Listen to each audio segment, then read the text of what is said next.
Región Emprendedora cuenta con la colaboración y el auspicio de Mujeres Empresarias, Asociación Chilena de Emprendedores ASECH, G100,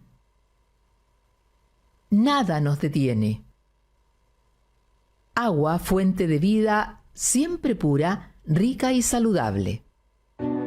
Siempre he soñado con que Arica sea una ciudad próspera, una ciudad pujante que brinde oportunidades para todos. Para ese emprendedor o emprendedora que sueña con transformar su idea en realidad. Para ese pequeño o mediano empresario que espera que esa realidad se transforme en una gran empresa. Con una ciudad que se desarrolle y crezca en el comercio, servicios, turismo e industrias. Pero también una ciudad que desarrolla innovaciones, que modifica las reglas del juego y que reinventa la forma de hacer las cosas. Una región empoderada que genera riqueza y crecimiento económico con personas que sientan pasión, entusiasmo y ese espíritu que necesitamos para darnos cuenta que ese camino está en nuestras manos. Soy Alexandro Bravo Bolino y te invito a compartir este espacio de aprendizaje en Región Emprendedora. ¿Sabías que tu cuerpo necesita tomar a lo menos 2 litros de agua diariamente? Cada vez que tomes agua, le das vida a tu cuerpo. Para comenzar o terminar el día, para cada una de las actividades que debes emprender, no da lo mismo que agua tomes. Agua Fuente de Vida logra un proceso que permite alcanzar altos estándares de purificación y pH. Agua Fuente de Vida, rica, pura y saludable. Pídela al 582 49 65 58.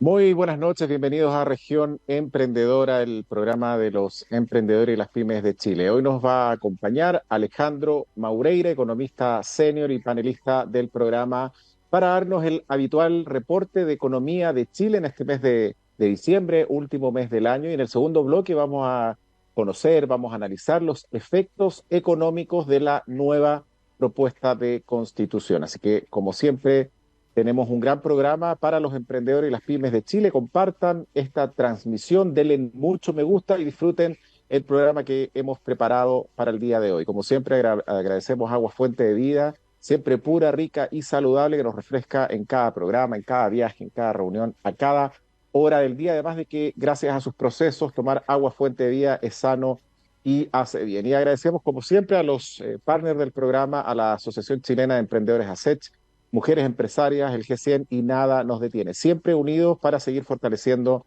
el ecosistema de emprendimiento en Chile. Así que, como indiqué al principio, este programa es especial y le doy el pase a Alejandro Maureira, economista senior, panelista del programa, para que nos dé su reporte de la economía para lo que resta de este 2023. Alejandro, bienvenido a Región Emprendedora y cuéntanos cómo se viene la economía para lo que resta del año.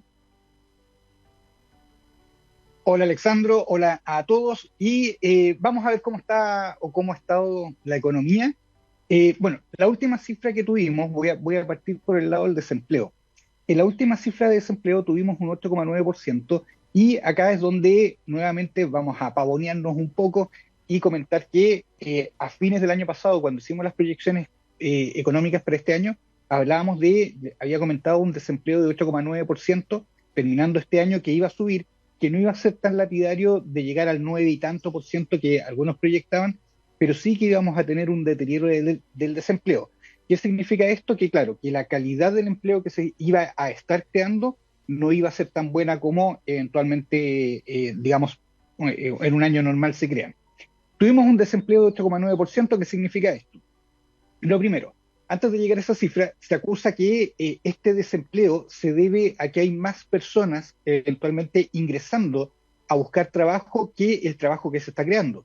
De hecho, si nosotros miramos la cifra de puestos de trabajo que se han creado, aumentó en 2,1% la cantidad de empleo que se creó en los últimos 12 meses. O sea, en otras palabras, es una forma de decir, no seamos tan tan negativos, digamos que el crecimiento, ha habido crecimiento del empleo. Pero el problema está que la tasa de personas que están buscando trabajo es mayor. ¿Qué significa esto? Un 3,1% ha crecido en los últimos 12 meses la cantidad de personas que está buscando trabajo. Ahora, esta cantidad de personas que está buscando trabajo eventualmente va creciendo a través del tiempo. O sea, ¿por qué?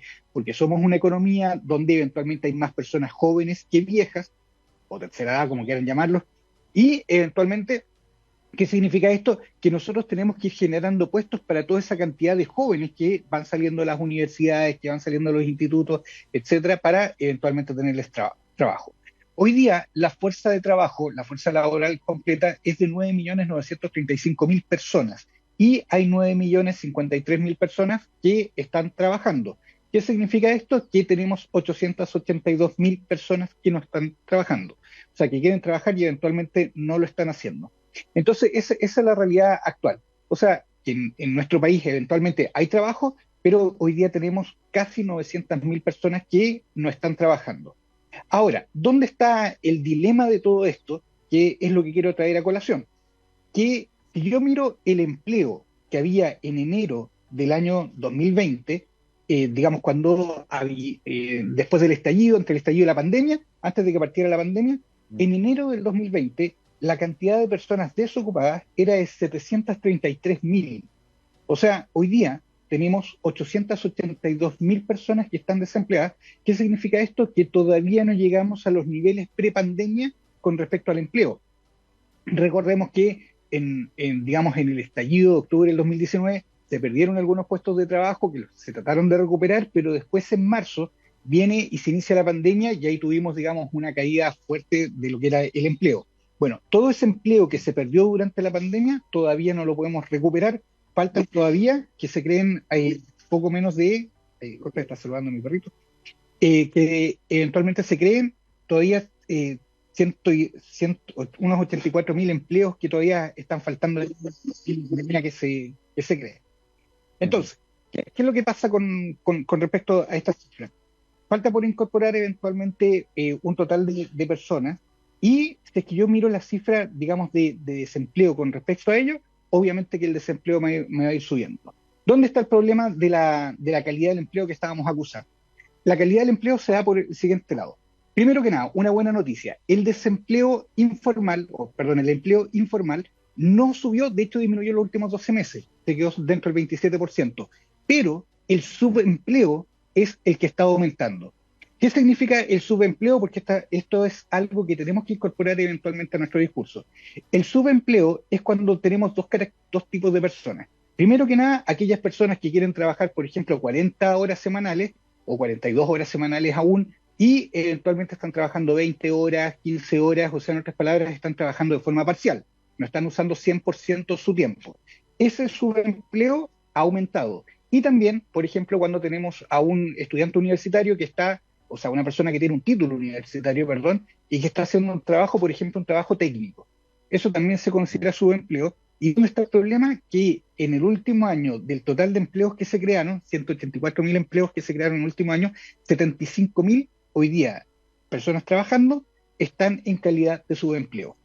Entonces, este era el deterioro que hablábamos con respecto a la calidad. No vino por el lado de la informalidad, sino que vino por el lado del subempleo.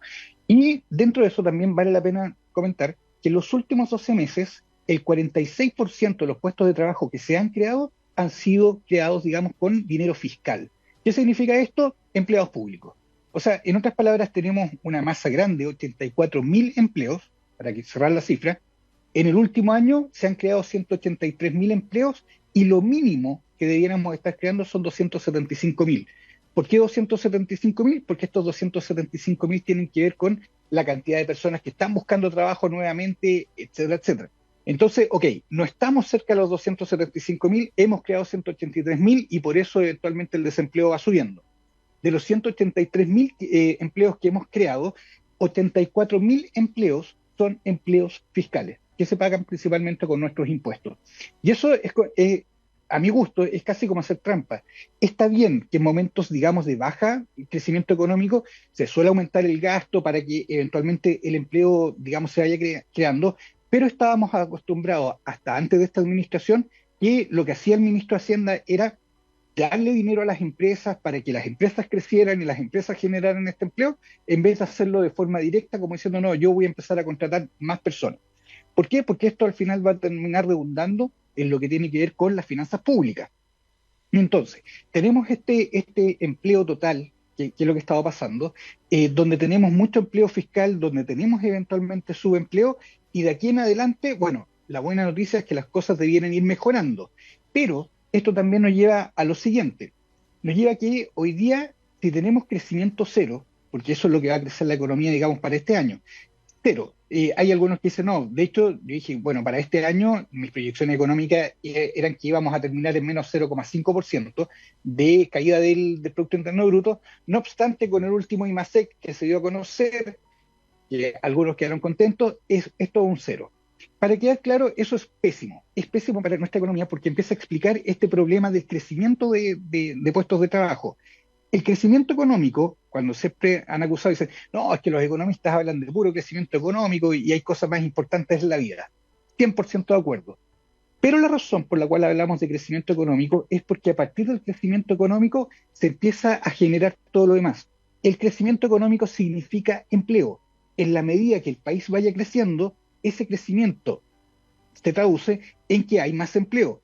En la medida que hay más crecimiento, también hay mayor recaudación, y si hay mayor recaudación, hay más bienes, digamos, sociales que se pueden repartir.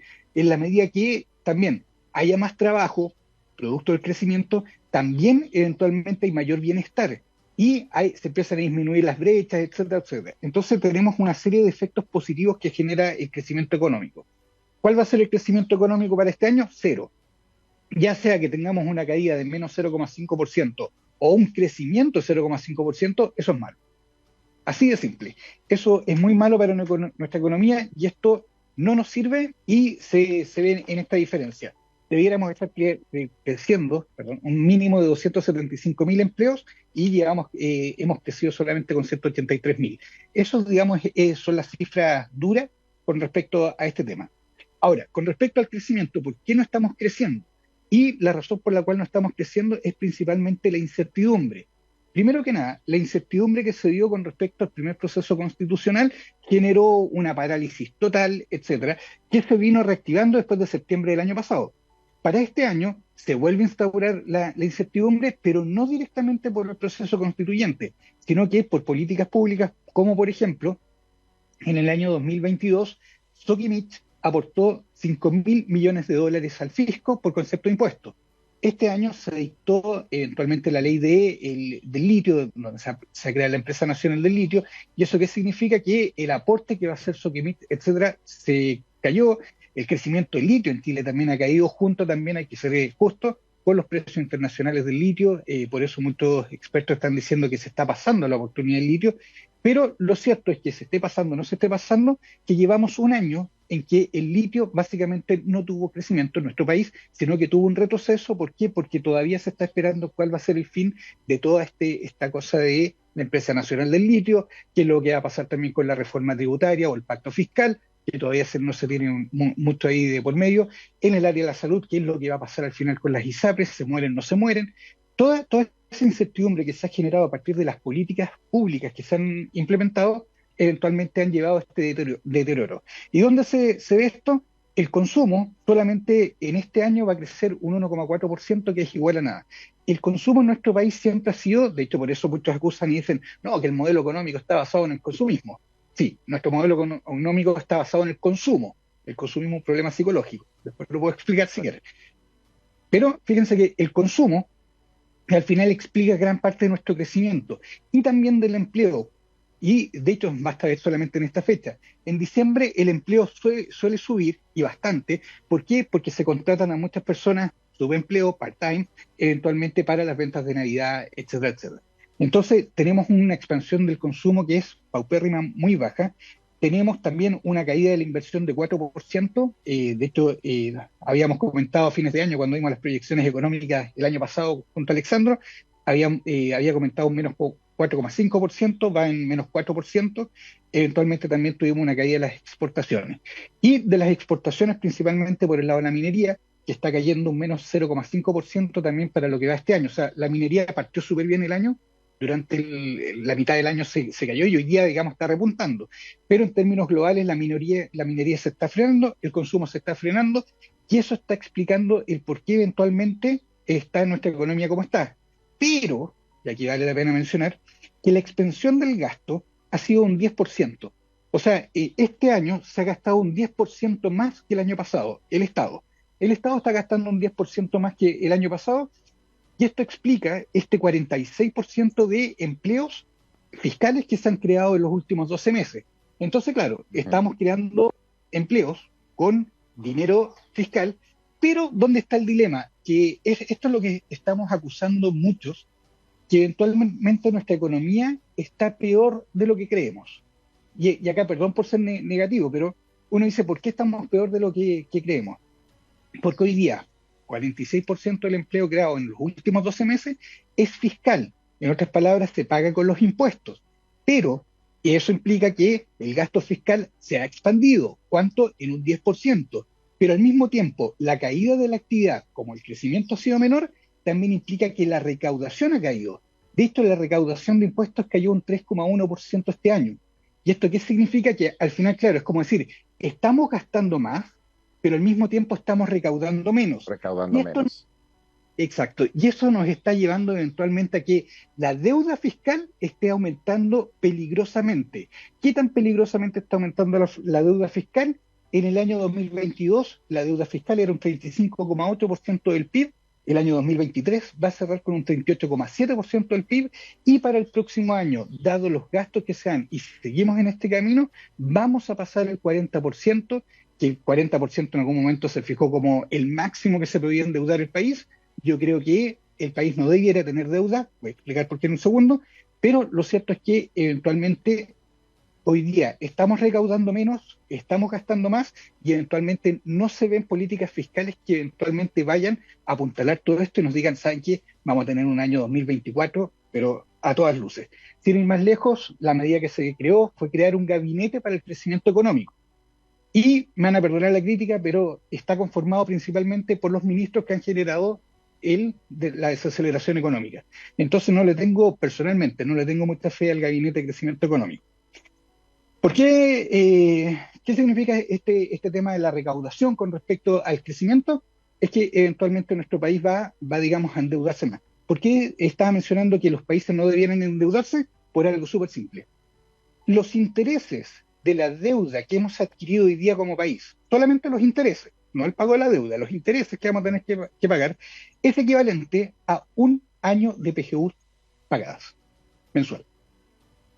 Piensa que, así de simple, o sea, solamente los intereses nos permitirían a nosotros pagar 1 millón de PGUs, 1 millón de PGUs al año. Eso es lo que estamos pagando con intereses de deuda. Si prefieren, dado que se ha mencionado la condonación del CAE, que uno dice, ya, pero a ver, paremos un segundo con respecto a la condonación del CAE. Independiente si uno está a favor o en contra, uno dice, ya, pero está la PGU, está eventualmente los problemas de salud en Chile, está eventualmente, no sé, la seguridad, y después de eso, bueno, vamos poniendo en la lista en qué punto eventualmente cae la condonación del CAE. ¿Por qué? Porque la condonación del CAE equivaldría a 3 años de pagos de PGU. Y vuelvo al tema de la deuda fiscal. La deuda que hoy día nosotros tenemos, solamente los intereses, si nosotros no tuviéramos que pagar, en 6 años podríamos pagar el CAE. O sea, en vez de estar pagando deuda a bancos internacionales, al Fondo Monetario Internacional, al Banco Mundial, nosotros podríamos en este momento eventualmente hacer un plan y en 6 años pagar el CAE. Por eso yo creo que los países no tienen que endeudarse y es ahí donde entra la responsabilidad fiscal. Lo cierto es que hoy día el Estado está gastando más de lo que eventualmente está ingresando. Lo cierto es que los ingresos para el fisco han estado disminuyendo y van a seguir disminuyendo. ¿Por qué? Porque van de la mano con el crecimiento económico. O sea, y acá es donde uno tiene temor y dice, ojalá no terminemos como Argentina. Dice, ¿qué fue lo que hizo Argentina? Argentina dijo, bueno, si con estos impuestos yo no recaudo, si subo los impuestos, entonces recaudo más. Mentira. Y acá, ya que esto es Nación Emprendedora, fíjense, tan simple como esto. Si yo soy emprendedor y me suben los impuestos, tengo menos incentivos para seguir emprendiendo y para llegar, digamos, de hecho me va a costar más llegar a fin de mes, etcétera, etcétera, y va a llegar un momento en que me cuestione el emprendimiento propiamente tal. Entonces, mayores impuestos generan menor crecimiento. Y eso es lo que se está discutiendo. Sin ir más lejos, la buena noticia, entre comillas, es que parte del pacto fiscal vendría siendo disminuir el impuesto corporativo de un 27 a un 25%. ¿Qué quiere decir esto? Una disminución de un impuesto a las empresas, a las grandes empresas en este caso en particular. ¿Qué es lo que han dicho expertos a priori? Que eventualmente sería marginal, no tendría, digamos, mayor efecto en el crecimiento económico. No obstante, yo me voy por el lado de las pymes, que las quiero mucho, sobre todo a los emprendedores y emprendedoras. También toda mi admiración, siempre respeto y apoyo. Y yo creo que nuestro país necesita volver a tener emprendedores y emprendedoras para retomar la senda del crecimiento, que el crecimiento nos traiga empleo y que ese empleo nos traiga bienestar a todos y también mayor recaudación para el fisco y esa mayor recaudación se transforme en mejores y más bienes sociales para todos. Sí, desde esa mirada, Alejandro, hacer un ajuste fiscal, ¿cuáles son las medidas que tú consideras que se deberían tomar para que todo lo que está sucediendo no nos lleve a lo que pasó en Argentina? Que al final una forma de financiar todo es imprimiendo más dinero e imprimir más dinero significa generar más inflación y llegar a indicadores que no son los más favorables para un país. Exacto. Mira, sin ir más lejos, menos mal que tocaste, se me estaba quedando en el tintero el tema de la inflación. La inflación, que digamos a cifras bastante altas, va a terminar este año en 4% y lo más probable es que el próximo año vuelva a esta senda del 3%. Y acá también hay que hacer un highlight y decir que la disminución de la inflación en Chile se debe exclusivamente, y aquí voy a poner exclusivamente, lo voy a hacer con énfasis, exclusivamente a la autonomía del Banco Central. ¿Qué significa que el Banco Central sea autónomo? El Banco Central se manda solo y está mandatado constitucionalmente para disminuir la inflación. O sea, se fija un rango meta, que este rango meta es un 3% anual, y el Banco Central tiene que lograr que eventualmente la inflación termine en un 3% anual. El IPC anual termina en un 3%. Obviamente que con los retiros que hubo el año pasado de las AFP, que generaron esta tremenda inflación, etcétera, etcétera, al final uno dice ya, pero al Banco Central se fijó una meta y empezó a decir, en 3 años más vamos a converger a ese 3%, y lo está haciendo porque si no le pega un frenazo tremendo a la economía. Entonces, hoy día estamos logrando eso y gracias a la autonomía del Banco Central no estamos peor. Porque lo que está haciendo, de hecho, lo que hizo Argentina y que lo llevó a la crisis económica actual que tienen, es que efectivamente, como bien mencionaba Alexandro, faltaba dinero, imprimían más dinero, pero más dinero impreso implica más inflación. Y al final, claro, estaban en esta locura y estamos hablando de inflaciones de ciento y tantos %. O sea, el dinero no valía. Entonces, a partir de ello, uno dice, bueno, menos mal que nuestro Banco Central es autónomo, se manda solo y tiene mandatado constitucionalmente, por la Constitución actual, fijarse la inflación y también se le puso el apellido y eventualmente también no golpear fuerte el crecimiento económico. O sea, tiene que estar mirando las dos cifras. Y por eso la inflación ha ido bajando y como lo ha hecho, ha ido jugando con las tasas de interés para que nosotros ahorremos o saquemos el dinero. Si las tasas de interés están bajas, sacamos el dinero y lo gastamos. Si las tasas de interés están altas, ahorramos el dinero, no lo gastamos. Y con eso, claro, como no estamos gastando, los precios bajan, porque no estamos comprando, y si bajan las tasas de interés, salimos todos a comprar y los precios tienden a subir. ¿Por qué? Porque estamos comprando. Entonces, así el Banco Central va nivelando todo esto. ¿Qué es lo que hay que hacer para no caer en el problema de Argentina? Acá uno vuelve a la responsabilidad fiscal, que es lo que está planteando Milei. De hecho, esto lo he planteado en mi cuenta de Twitter.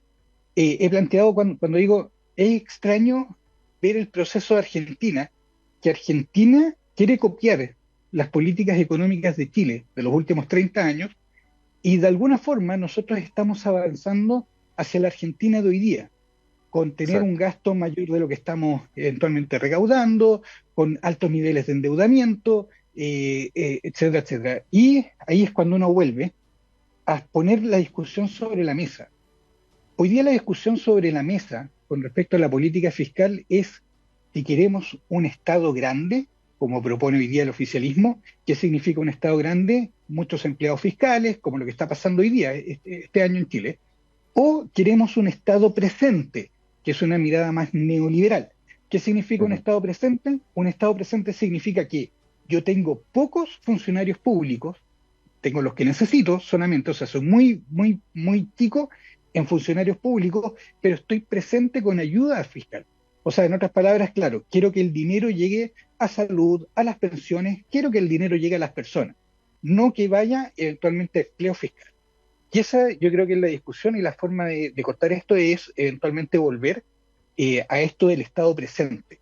Que el Estado tiene que volver a estar presente en cuanto a ayuda a las personas y tiene que ser eficiente en cuanto a las personas que participan del Estado.